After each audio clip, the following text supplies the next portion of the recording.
안녕하십니까. 생생매거진 오늘 박은정입니다. 물가가 많이 오르면서 점심값이나 난방비 등을 아껴보려는 분들이 많은데요. 대구시가 대중교통 이용 활성화와 시민의 교통비 절약을 위해서 승용차 요일제와 알뜰교통카드를 시행해 관심을 모으고 있습니다. 혜택이 적지 않은데요. 승용차 요일제의 경우 일주일에 하루 승용차 대신에 대중교통을 이용하면 요금의 80%를 마일리지로 되돌려주고요. 알뜰교통카드는 대중교통을 이용하기 위해 걷거나 자전거로 이동하는 거리만큼 1회 250원에서 700원을 마일리지로 적립을 해줘서 대중교통 이용요금을 최대 30%까지 절감할 수 있습니다. 승용차 요일제는 대구 아이디 앱을 통해서 가입할 수가 있고요. 알뜰교통카드는 선불카드나 후불카드 중 원하는 카드로 발급을 받아 사용할 수 있습니다. 고물가 시대 돈도 아끼고 건강도 챙기면서 환경까지 보호할 수 있는 승용차 요일제와 알뜰교통카드로 공영주차장 할인과 같은 혜택까지 덤으로 누려보시면 어떨까 싶습니다. 3월 2일 목요일 생생매거진 오늘입니다. 먼저 안동과 포항, 울릉 연결해서 그곳 날씨와 소식 듣겠습니다. 안동입니다. 오늘 안동 지역 건조하고 바람 부는 날씨가 이어지겠습니다. 아침 최저기온은 안동 영하 1.8도, 의성 영하 6.4도로 출발해 조금 추웠는데요. 낮 최고 기온은 7도에서 10도 분포로 전날보다 3도에서 5도가량 낮겠습니다. 한편 나날이 대기의 메마름은 더욱 심해지고 있습니다. 영양 평지에는 건조주의보가 발효 중이고요. 당분간 별다른 눈비 소식이 없어서 건조함이 이어질 걸로 보입니다. 수분 많이 섭취해 주시면서 건강관리 유의해 주시길 바랍니다. 예천 박물관에서 소장 중이던 유물 선현유적 1점과 산천가숙 동국통지 41점이 경상북도 유형문화재로 지정됐습니다. 선현유적은 약포선생 문집과 이충무공 전서에 수록된 상소의 초고로 정탁의 만년 필적을 살펴볼 수 있는 중요한 자료로 그 가치를 인정받았습니다. 함께 지정된 산천가숙 동국통지는 단군에서 순족과제 역사를 기록한 우리나라 문물 백과사전인데요. 특히 이 책은 독도가 우리나라 고유의 영토임을 밝히는 중요한 자료입니다. 안동시는 경상북도 유형문화재 지정으로 지역의 유물이 역사적 학술적 가치를 충분히 인정받게 됐다면서 지정 문화재들을 체계적으로 보존 관리하겠다고 밝혔습니다. 지금까지 안동이었습니다. 이어서 포항에서 전해드립니다. 경북 동해안 지역은 오늘 아침 어제보다 낮은 기온을 보이면서 다소 쌀쌀한 날씨와 함께 시작했습니다.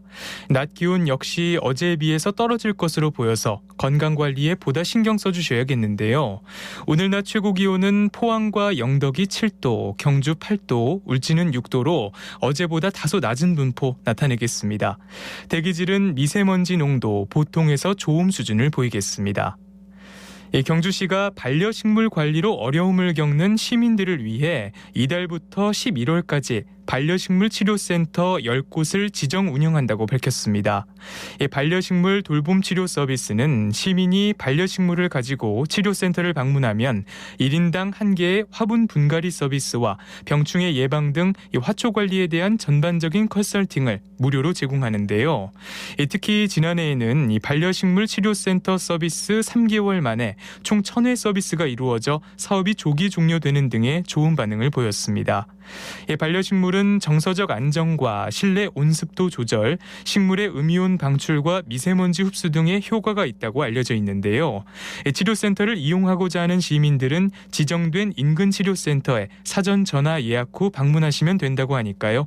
도움이 필요하신 분들은 서비스 이용해 보시는 것도 좋을 것 같습니다. 지금까지 포항이었습니다. 이어서 울릉입니다.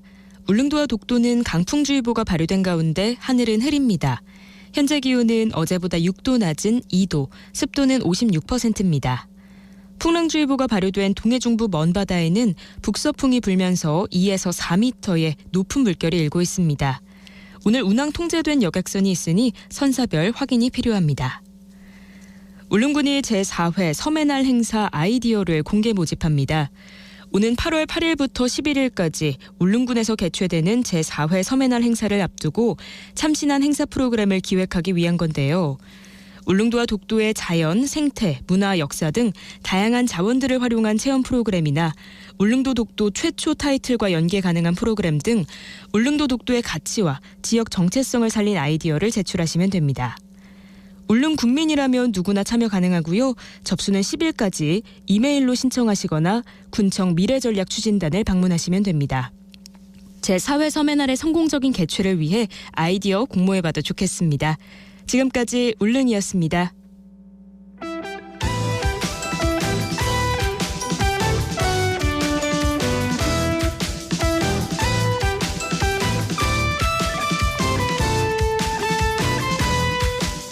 어느덧 목요일입니다. 생생매거진 오늘 함께하고 계십니다. 11시 10분 지났고요. 오늘을 보는 키워드 뉴스 함께합니다. 뉴스민의 장은미 기자 어서 오세요. 네, 안녕하세요. 네, 오늘의 첫 번째 키워드는 뭔가요? 네, 폐지 수집 마일리지입니다. 예, 어떤 소식인가요? 네, 이 폐지 수집인들에 대한 상황과 지원 문제 이야기가 나온 지 꽤 됐잖아요. 그럼요. 이 대구시를 비롯한 이 대구 8개 기초지자체 중 5곳에서도 이 폐지 수집인 지원 조례가 제정되어 있는데요. 그렇지만 안전 문제에만 초점이 맞춰져 있어서 다양한 지원 제도 모색 필요성이 나오고 있습니다. 네. 이 폐지 수집인들의 고령화와 이 빈곤 해소 차원뿐만 아니라 이 재활용과 같은 자원 순환에 기여하는 점도 고려해 공공적으로 이들을 더 활용해야 한다는 지적도 있는데요.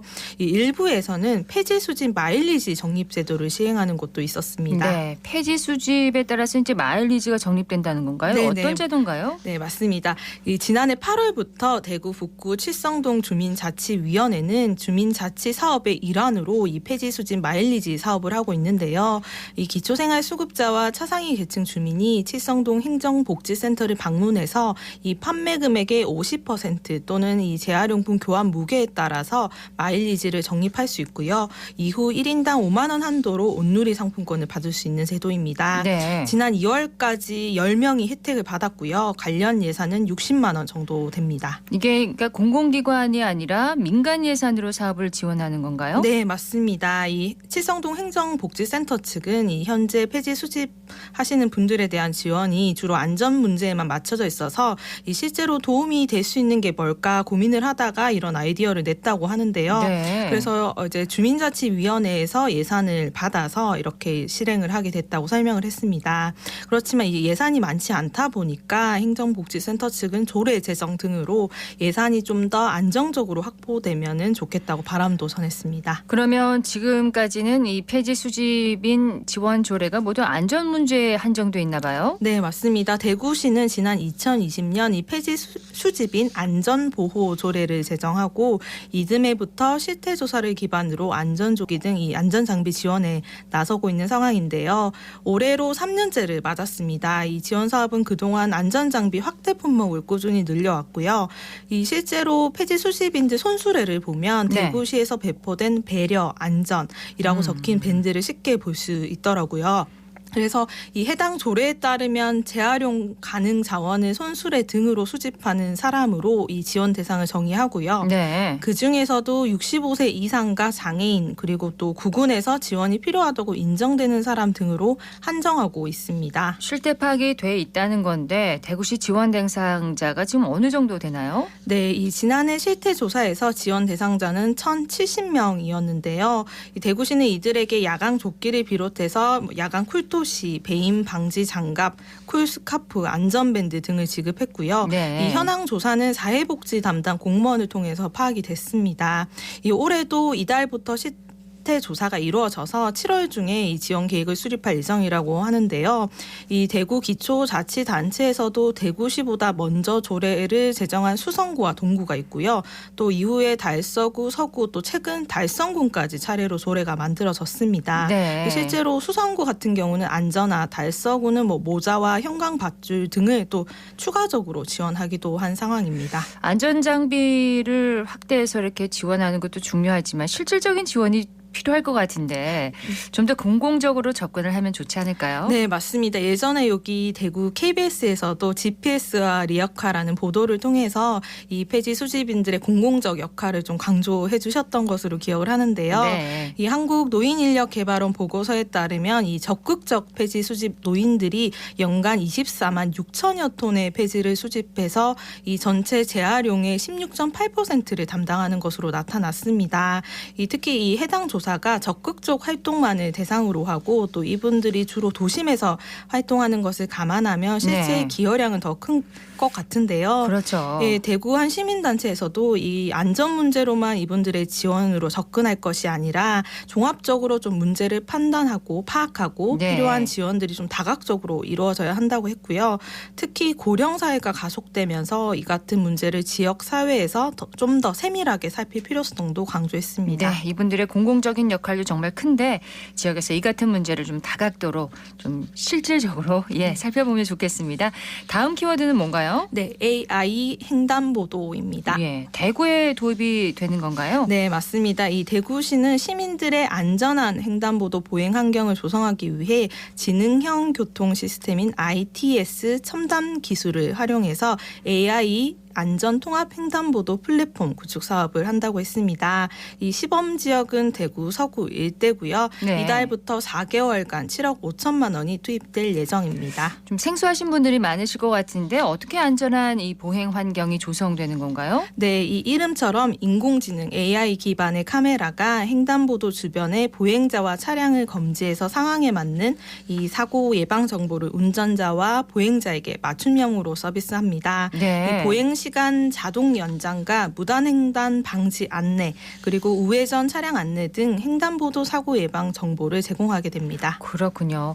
걸음이 느린 노약자들이 정해진 시간 안에 횡단보도를 건너지 못하는 경우를 종종 본 것 같거든요. 네, 맞습니다. 이 횡단보도를 건너는 어린이, 노약자, 장애인 등 이 통행 시간이 부족한 보행자를 보호할 수 있는 기능이 여기에 포함되는 건데요. 네. 이 다른 기능에 대해서도 좀 더 설명드리자면 무단횡단 사고 예방 서비스 같은 경우는 보행자에게 무단횡단 방지 음성을 안내를 합니다. 그러면 이제 보행자가 정상적인 좀 신호 대기를 할 수 있도록 좀 그런 상황을 유도하고요. 예. 또 차량에는 내비게이션으로 무단횡단 보행자 정보를 제공하게 됩니다.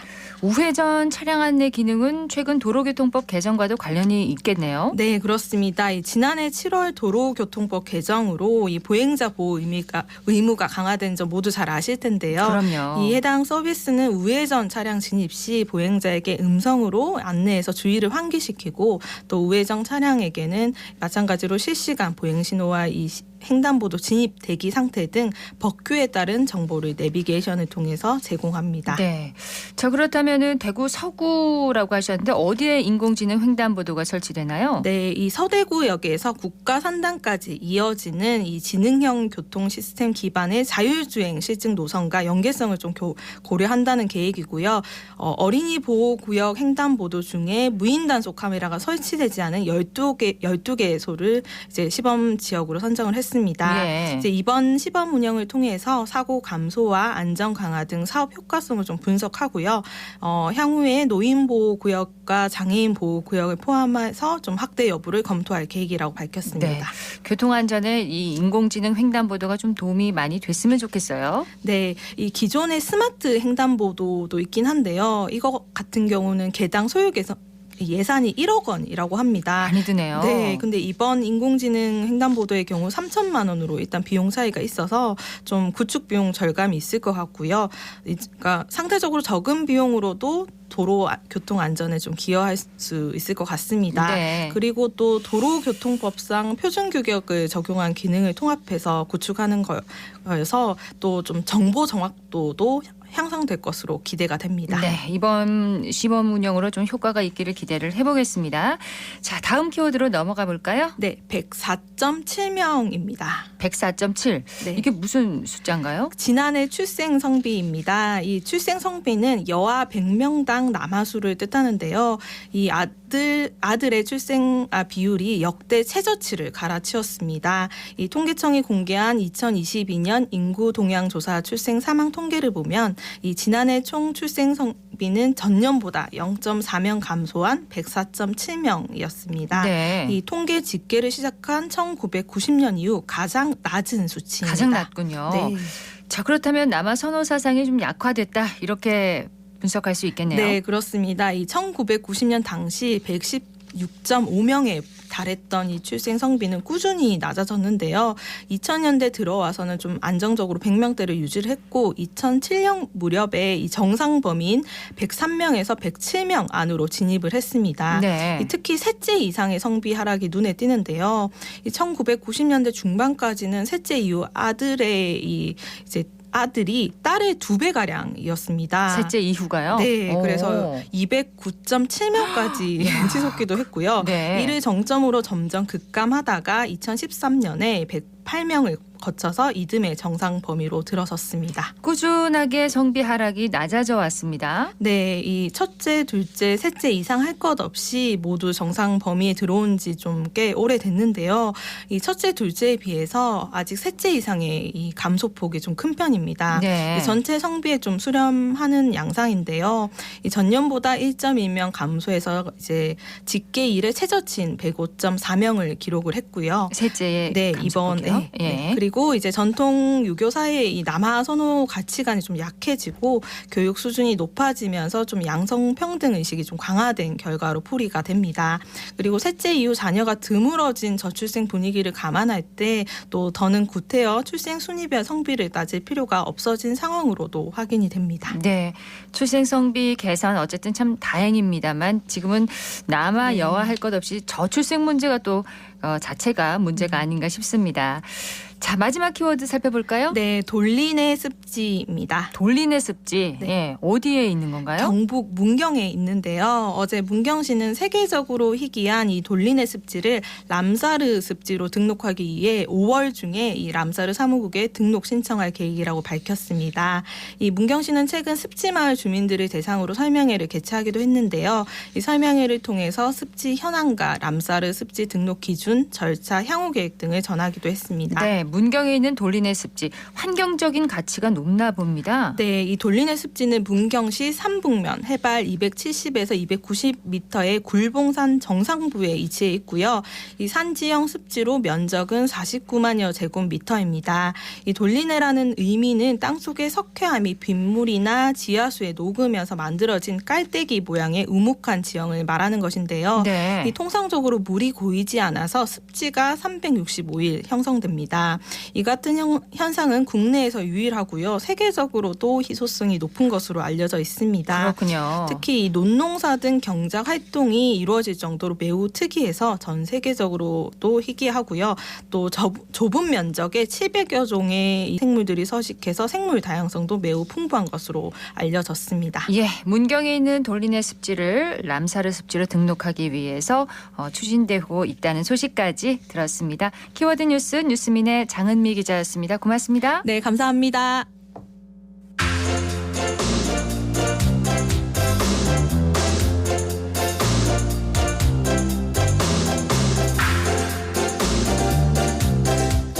(11시 23분) 지났습니다. 새로운 계절이 왔다는 것을 알 수 있는 건 옷차림 그리고 자연의 변화가 아닐까 싶습니다. 겨울의 문턱에서 이른 봄을 알리는 봄꽃, 그 가운데서도 가장 먼저 핀다는 매화꽃이 활짝 핀 곳을 오늘 안동방송국의 김봉원 리포터가 전해준다고 합니다. 안녕하세요. 네, 안녕하세요. 경북 영주 단산면에 위치한 한국선비 매화공원이 바로 그곳입니다.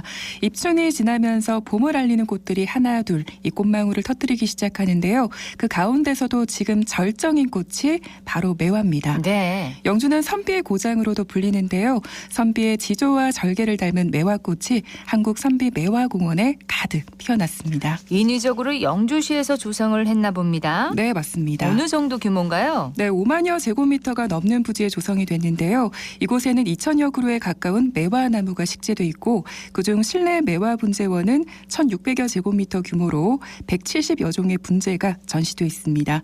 국내에서 매화로만 이런 규모로 조성된 곳은 이곳이 유일하다고 하고요. 또 국내 최대 규모입니다. 이곳에 대한 더욱 자세한 소개는 현장의 전인석 관리자를 만나 들어봤습니다.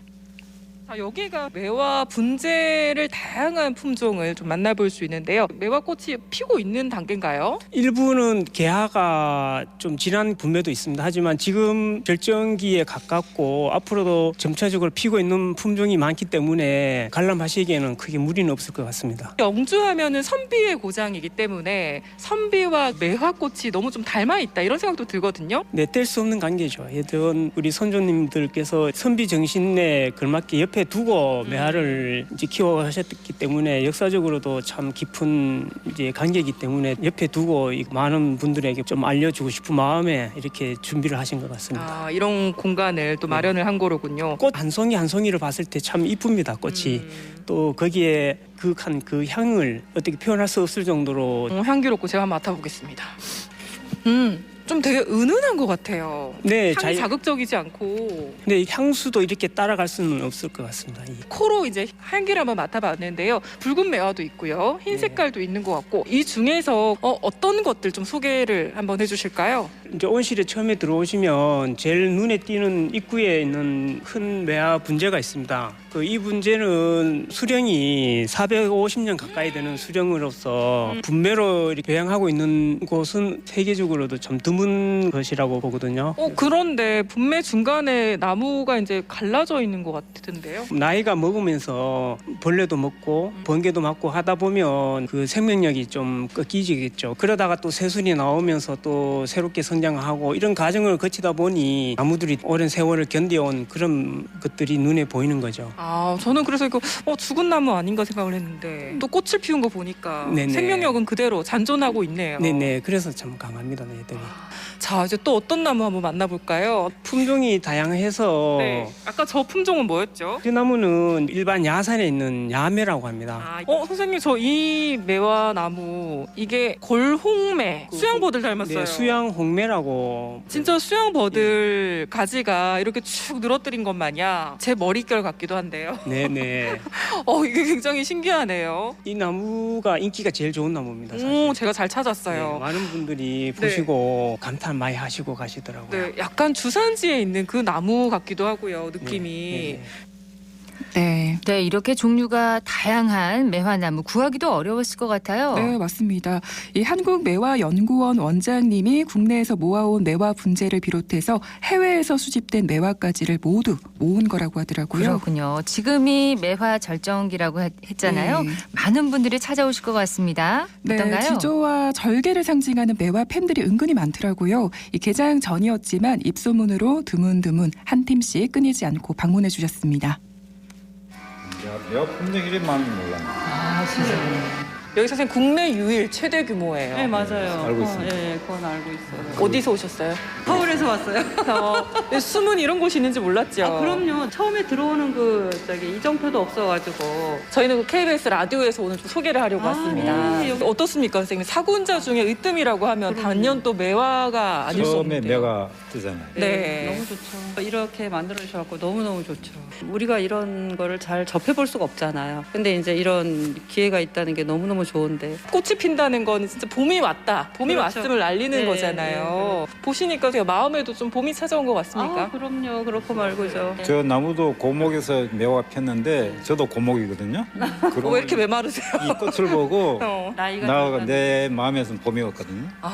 그렇습니다. 저도 여기 문을 열기 전까지는 겨울이었는데 문을 딱 여니까 지금 더워요. 봄으로 된 것 같아요. 여러 봄꽃이 있는데 좀 이 매화는 어떤 좀 특징이 있는 것 같으세요? 굉장히 고귀한 꽃인 것 같아요. 고고하면서 숨은 화려한 맛이 있죠. 저 홍매는 또 옛날에 이태기 선생님이 좋아하셨고. 맞아요. 그 도산서원에 가면 매화 나무가 심겨져 있지 않습니까? 이태기 선생님이 돌아오시기 전까지 눈 감기 전에도 홍매 물 줘라 하고 돌아가셨으니까. 안녕하세요. 분재원 어떻게 알고 오셨어요? 여기 아직 개장하기 전이거든요. 시내 현수막이 붙어 있대요. 생각보다가 나무가 아주 오래된 나무들이 많이 있고 또 상상외로 작품도 많고 볼만하네요. 저는 3번째 왔거든요. 열혈 팬인데요. 근데 다른 데서 볼 수 없는 매화를 여러 종류를 많이 봐가지고 너무 오늘 감명이 깊었어요. 네, 매서운 겨울 추위를 이겨내고 눈 속에서도 화사한 꽃을 피우듯 지조를 지키면서 강한 생명력으로 피어난 매화. 저도 다녀왔다가 매화 팬이 되고 말았는데요. 네. 이 겨울의 끝, 봄의 시작을 이곳에서 매화와 함께 보셔도 좋겠습니다. 네, 매화꽃 좋아하시는 분 영주 한국선비 매화공원에 한번 다녀와 보셔야겠습니다. 안동의 김봉원 리포터 소식 잘 들었습니다. 네, 고맙습니다.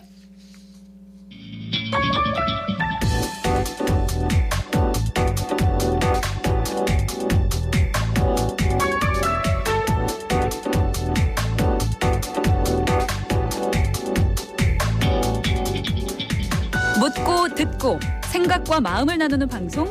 지금 여러분께서는 대구 경북을 보고 듣는 생생 매거진 오늘을 함께하고 계십니다.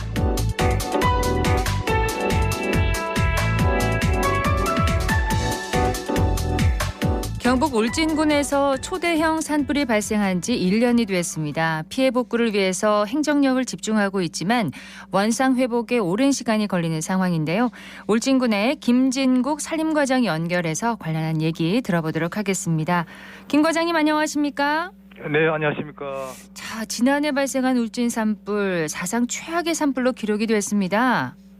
네, 지난해 3월 4일부터 13일까지 10일간 산불이 이어졌고 3월 6일에 재난지역 선포가 있었습니다. 네. 산불 피해 면적은 14,140헥타르로 산림 피해액만 1,356원입니다. 또한 주택이 330곳, 농업시설 203곳, 공공시설 57곳 등 총 590개소의 피해가 있었습니다. 네. 더불어 산불 진화를 위해 동원된 인력이 4528명이었고 헬기 683대, 드론 27대, 진화차 520대, 소방차 2854대 등 장비 동원도 있었습니다.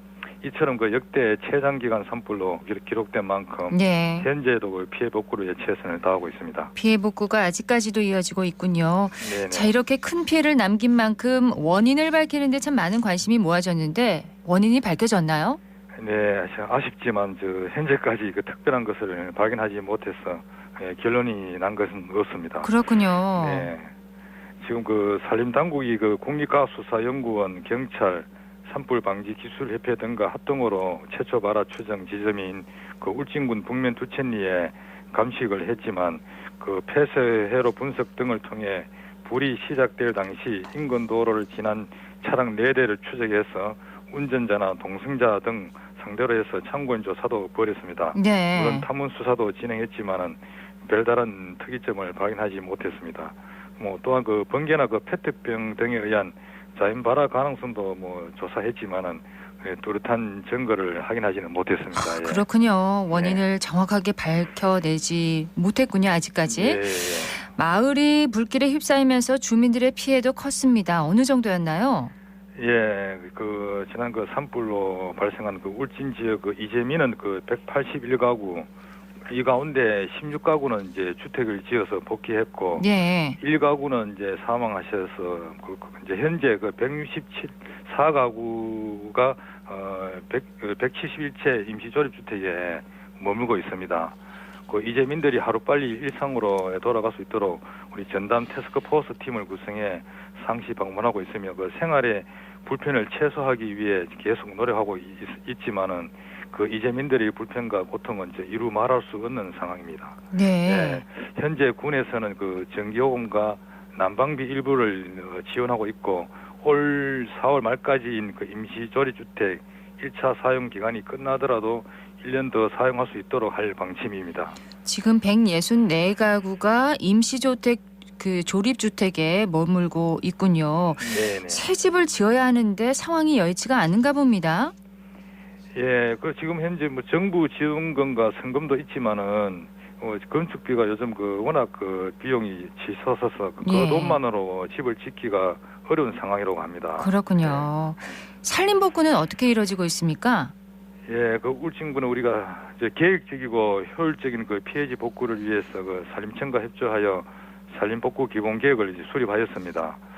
먼저 법정보호구역인 산림보호구역과 덕구 군립공원, 산양 서식지 등 약 4,240헥타르는 산림청에서 산림생태 보건 기본 계획을 수립하였고, 네. 그 생태 보건 지역을 제외한 9,900헥타르는 울진군에서 현장 조사, 전문가 자문, 주민 의견 수렴 등을 통해 산림 복구 기본 계획을 수립하여 복구의 이제 원칙을 지금 마련하였습니다. 현재 그 2차 피해 예방 목적의 긴급 벌채 사업은 432헥타르 완료하였고, 추가 긴급 벌채가 필요한 지역은 현장 조사를 지금 진행 중에 있지만 산림청의 승인을 얻어 추진할 계획입니다. 네. 네, 그리고 벌채지 그 집중 호우 시에 토사 유출 등 피해 우려가 있어서 지난 그 12월에 62개소 사방댐 사방 사업을 완료하였으며, 금년에는 그 울진군은 그 경북도 산림환경연구원 협조로 12개소 사방댐 등 사방 사업을 추진할 계획입니다. 네, 이렇게 산림복구 작업도 진행 중인데 항구복구 사업도 추진되고 있죠? 예, 우리가 법정 보호구역인 그 아까 산림보호구역, 예. 그 덕구군립공원, 산양서시지 등은 그 수립된 산림생태보건 기본계획을 바탕으로 해서 자연 그 보건을 원칙을 두고 5개년 그 산림생태보건 사업을 이제 추진할 계획입니다. 그 우선 그 올해에는 그 재예방보건구역 32헥타르 대상으로 해서 벌채, 조림, 산사태 예방, 소나무 재선충 나무 주사 사업을 13억 원 예산으로 추진할 예정입니다. 네. 그리고 그 보호구역 외 지역 약 9,900헥타르는 자연보건구역과 인공보건구역으로 구분해서 산림복구 기본계획을 바탕으로 인공보건구역은 산림의 그 6대 기능에 맞는 경제수, 특용수, 내하수림, 경관림 등 조림 사업과 2차 피해 예방을 위한 사방댐, 사방사업 등 분야별로 연차적으로 추진할 계획입니다. 그렇군요. 예, 그 올해는 그 산불 피해지 중 1,680헥타르 산림에 대하여 중기 그 3, 4월에, 주기는 9, 10월에 214억 예산으로 조림 사업을 추진 계획이며, 예. 특히 그 경북도 산림환경연구원 협조로 20억 예산으로 산불 진화용 물가두기 댐을 금강 송면 상정리에 추가 건설할 계획입니다. 산불 피해지 산림 복구는 그 수립된 기본 계획을 바탕으로 구체적인 사업 시행 계획을 수립하여 연차별 분야별 추진할 것이며, 예. 복구에 필요한 예산은 산림청, 경북도에 지속적으로 건의해서 확보해 나갈 예정입니다. 근데 문제는 기후 변화의 영향으로 대형 산불 가능성과 그 빈도가 증가하고 있다는 점인데요. 그만큼 철저한 대비가 필요합니다. 이 부분도 준비를 하고 계시죠? 네, 예, 그 작년 그 대형 산불과 같은 피해가 다시는 그 없도록 해서 초동 단계부터 대비하는 차원에서 산불 대응 인력을 강화하는 방침을 결정하였습니다. 예. 이에 그 기존 우리 산불 감시원 121명에서 78명을 추가 선발하여 총 그 199명의 산불 감시원을 지난 2월 10일부터 행정구역 또는 각 마을 단위 산불 감시원을 배치하였고, 산불 예방 그 진화되는 기존 45명에서 11명을 추가 선발하였습니다. 예. 예. 더불어 그 초동 진화를 위해서 산불 진화 임차 헬기를 그 전진 배치하였고, 감시 초소 14개소, 산불 무인 감시 카메라 13개소를 운영 중에 있습니다. 예, 이처럼 그 산불은 무엇보다 예방이 우선이며, 그 산불 예방 활동에 수반되는 예산이 추가적으로 발생하더라도 결국 피해가 복구에 소요되는 금액보다 적으므로, 예, 그렇죠. 산불 예방 활동에 최선을 다하는 것이 더 합리적인 것임을 알 수 있습니다. 그렇습니다. 산불 예방이 최선입니다. 국립동해안 산불방지센터가 울진에 들어선다고 하던데요. 이건 울진군에서 유치를 한 건가요? 네, 그 울진군에서 유치를 했는데요. 국립동해안 산불방지센터는 그 총 사업비 한 360억 규모로 경북 동해안 지역 대형 산불 발생을 최소화하고 대형 산불 그 통합 지휘 및 상시 운영 전담 기구 신설을 목적으로 합니다. 네. 예, 현재 그 연면적 2,320제곱미터 3층 규모의 청사 건립을 위해 산림청과 지금 부지 협의 진행 중에 있습니다. 그리고 2025년 준공을 목표로 해서 추진하고 있는데, 그 청사 건축 외에도 그 향후 산불 상황 관제 시스템 도입, 대형 고성능 진화차 배치, 그리고 2개조로 구성된 산불 특수 진화대를 운영할 계획 중에 있습니다. 예. 그 이와 더불어서 경상북도 119 산불 대응단도 구성될 예정입니다.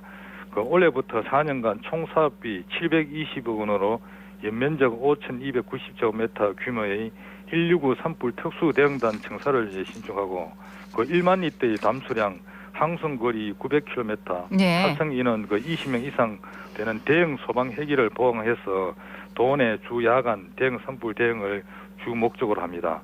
현재 청사 신축을 위해 울진군 건남면 지역에 이제 건립 부지를 이제 선정해서 현재 건립 부지를 위한 입지 분석 타당성 분석 용역을 진행 중에 있습니다. 그렇군요. 네. 국립동해안 산불방지센터 그리고 경상북도 119 산불 특수대응단 이렇게 들어서게 되면 산불 예방에 더 큰 도움이 되지 않을까 싶습니다. 이전과는 또 다른 산림 관리가 필요하다 이런 지적도 계속 나오고 있는데요. 어떤 내용입니까? 네, 우리 지금 이제 용역 결과에 이제 산불에 강한 숲을 만들어져야 한다는 것이 전문가 의견이 있었습니다. 산불에 강한 숲을 만들어야 된다. 네, 예. 네. 그리고 밀집한 환경에서 코로나19가 빨리 확산하듯 나무가 빽빽하게 밀집돼 있으면은 산불이 빨리 확산해서 나무도 거리 두기가 필요하다는 게 전문가들의 그렇죠. 의견입니다. 예. 간벌과 가지치기를 통해서 숲을 가꾸고 산불에 취약한 소나무보다는 한류수를 섞어서 심을 필요가 있다고 봅니다. 예. 나무도 거리 두기가 필요하다 이런 지적을 네. 얘기를 해주셨습니다. 메마른 날씨에 강풍까지 불면서 산림청이 산불 재난 국가 위기 경보 주의 단계를 발령한 상황인데요.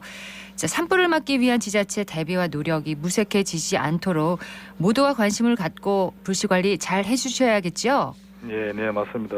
울진군 최근에 2월 1일 야간에 발생한 울진군 기생면 산불이 방화범의 소행으로 밝혀졌습니다. 네. 현재 이제 수사 중에 있지만은 지금 이 시기도 어느 때보다 산불이 이제 엄중한 상황입니다.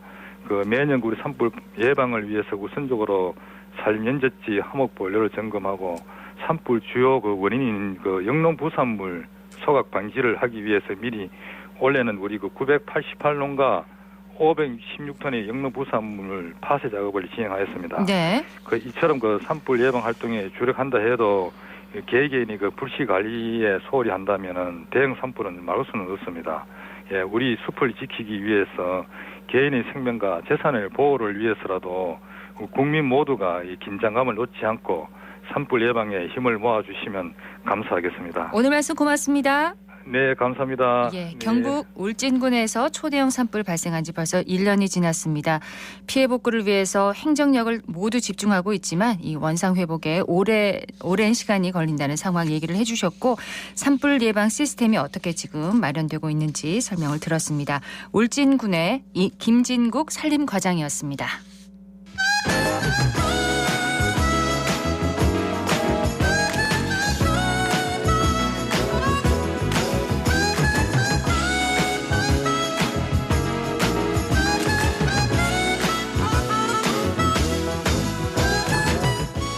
(3월 2일) 목요일 생생매거진 오늘 함께하고 계십니다. 11시 42분 지났습니다. 책을 중심으로 지성계 속으로 들어가 봅니다. 해결책 김성신 출판평론가 연결되어 있습니다. 안녕하십니까? 네, 안녕하세요. 예, 첫 번째 소식은 어떤 소식인가요? 네, 이 챗 GPT가 쓴 책이 출간이 됐습니다. 네. 인공지능 이 챗 GPT가 직접 쓰고 또 번역도 AI가 했고 또 교정교육도 AI가 했습니다. AI가 다 했네요? 네, 그렇습니다. 이 책이 지난 22일 이제 출간이 됐는데 이 번역부터 그러니까 집필에서부터 책 제작까지 단 7일 만에 이루어진 결과입니다. 삶의 목적을 찾는 45가지 방법이라는 제목의 이 책은 이 교정 교육까지 맡아서 진행이 됐고요. 이 출판사에 따르면 AI가 책 출간에 이렇게 모든 과정을 맡아서 책이 출간된 건 이번이 세계 최초라고 합니다. 그렇군요. AI가 하니까 집필부터 교정 교열까지 7일 만에 할 수가 있군요.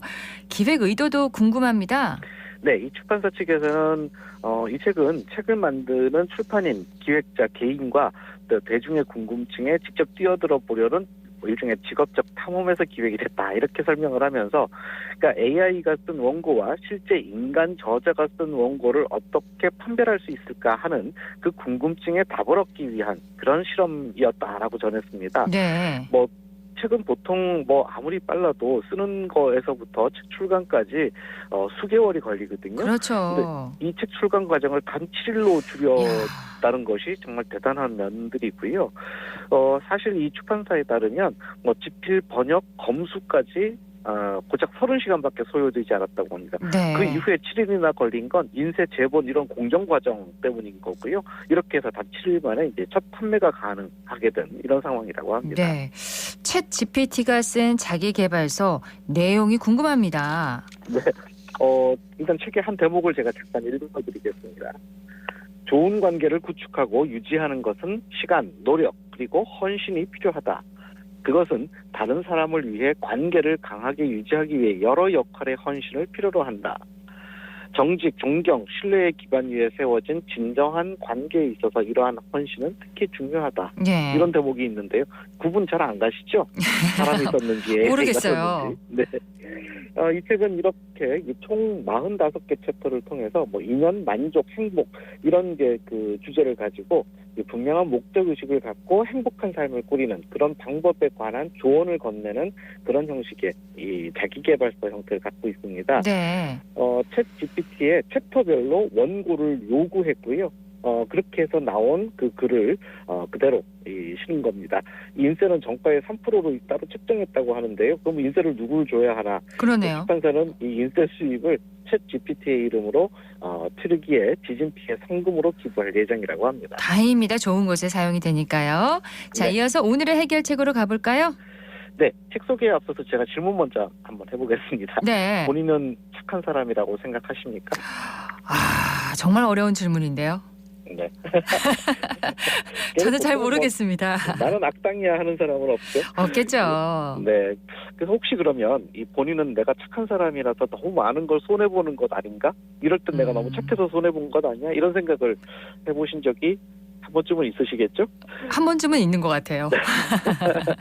많은 분들이 그럴 겁니다. 오늘 소개드릴 책은 착한 사람들에게 계속 착하게 살 수 있는 그런 힘과 용기를 주는 그런 화제의 신작 에세이입니다. 네. 제목이요. 네. 착하게 사는 게 맞다고 생각합니다. 이렇게 되어 있습니다. 주용태 씨가 지은 책입니다. 네. 그 부제가 또 있다면서요?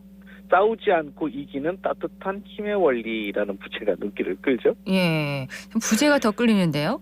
네. 이 착하게 사는 것이 마치 무슨 어떨 때는 족쇄나 굴레처럼 부담스럽기도 하고요. 또 세상이 어떨 땐 자꾸 원망스러워지다 보니까 내가 이 착한 사람으로 계속 살 수 있을까? 이런 자신감을 잃거나 내가 정말 이렇게 살아야 돼? 좀 악하게 살아볼까? 뭔가 착하게 사는 것에 회의감을 가지게 된 그런 사람들도 있을 겁니다. 네. 그래서 이 책은 착한 사람이 지니고 있는 진짜 어떤 강점이 뭐고 약점은 뭐고 그래서 이런 분들에게 뭔가 이 삶에서 이 속 시원한 해결책, 그러니까 잘 살면서 착한 사람으로서 잘 살 수 있는 그런 해결책까지 들려주는 아주 좋은 조언자 같은 에세이이기도 합니다. 그렇군요.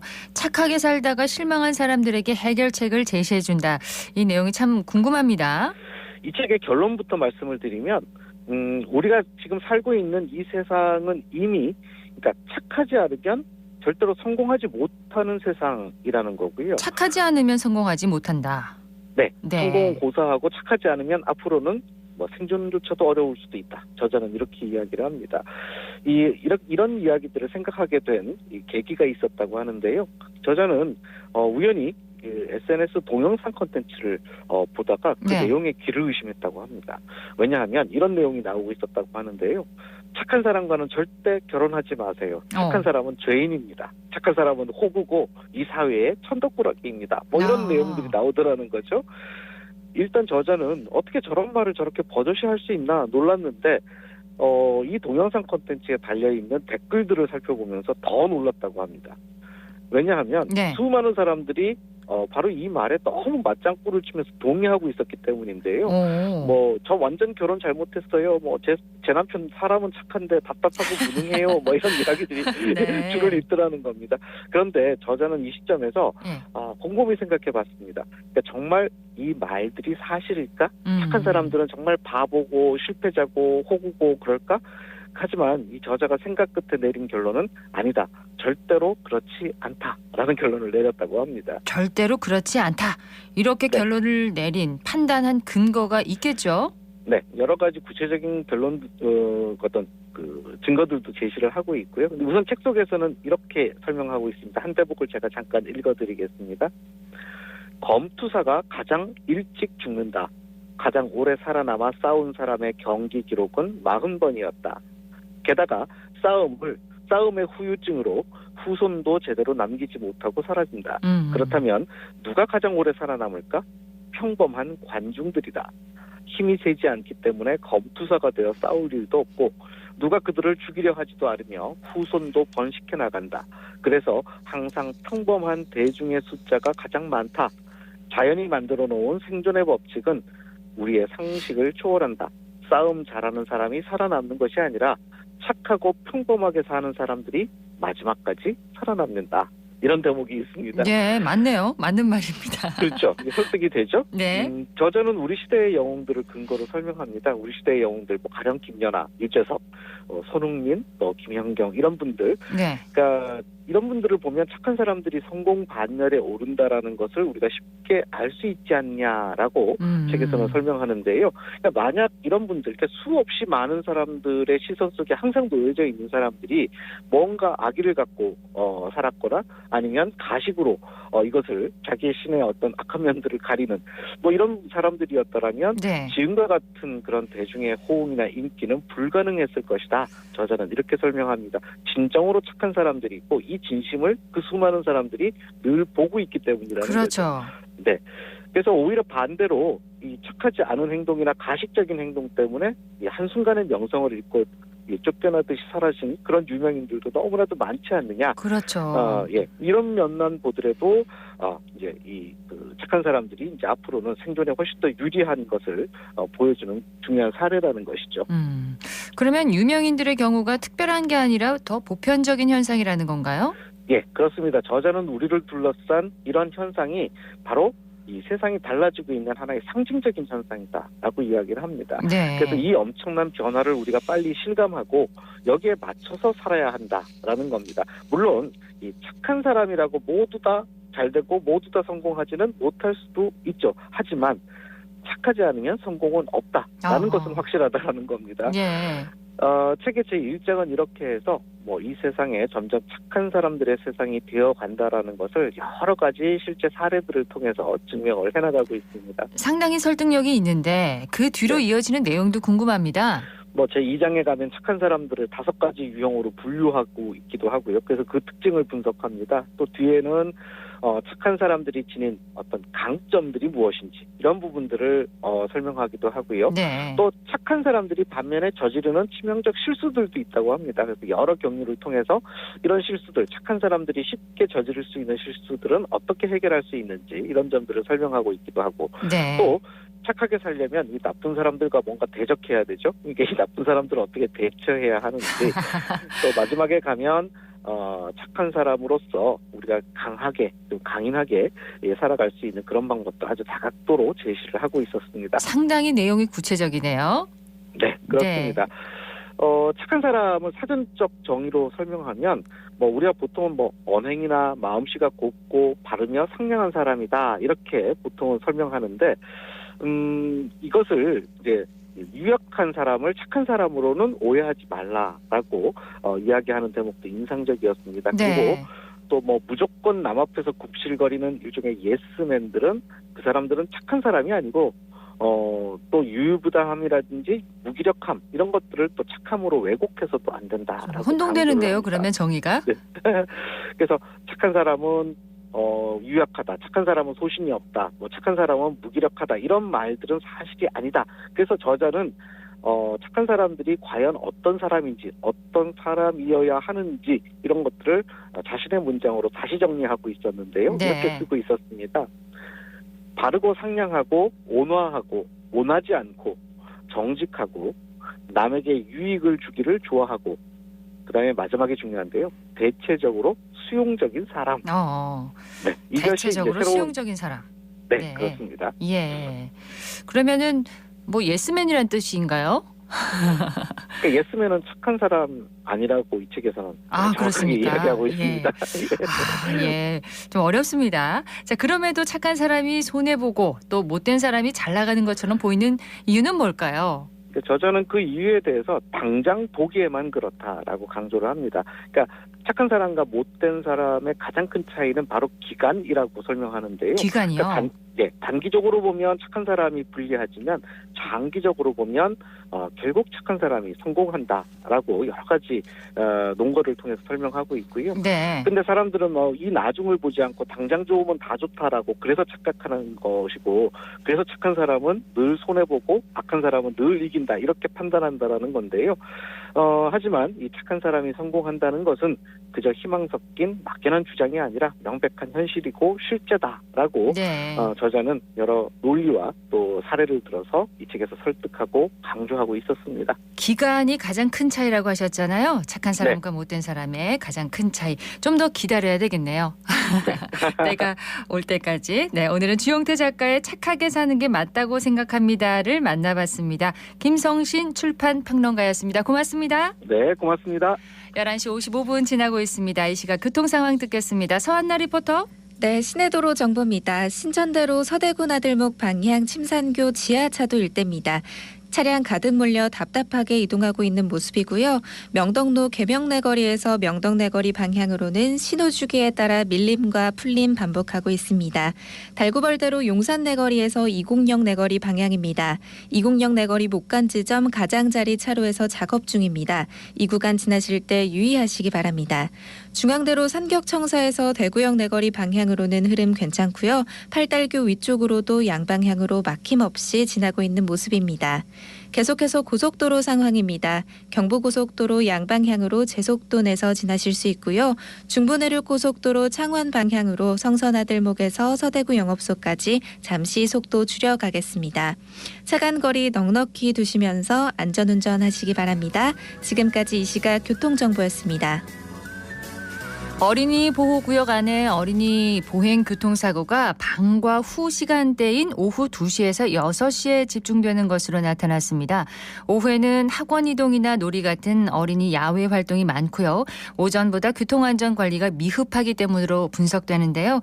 특히 초등학교 저학년은 주변에 대한 인식이나 대처가 어렵기 때문에 교육과 지도가 필요하고 운전자들도 각별히 주의해야 한다고 합니다. 새학년이 시작되면서 학교 근처에 아이들 모습이 더 많이 보입니다. 아이들의 안전 어른들이 잘 지켜줘야겠습니다. 생생매거진 오늘 준비한 소식 여기까지입니다. 박은정이었습니다. 고맙습니다.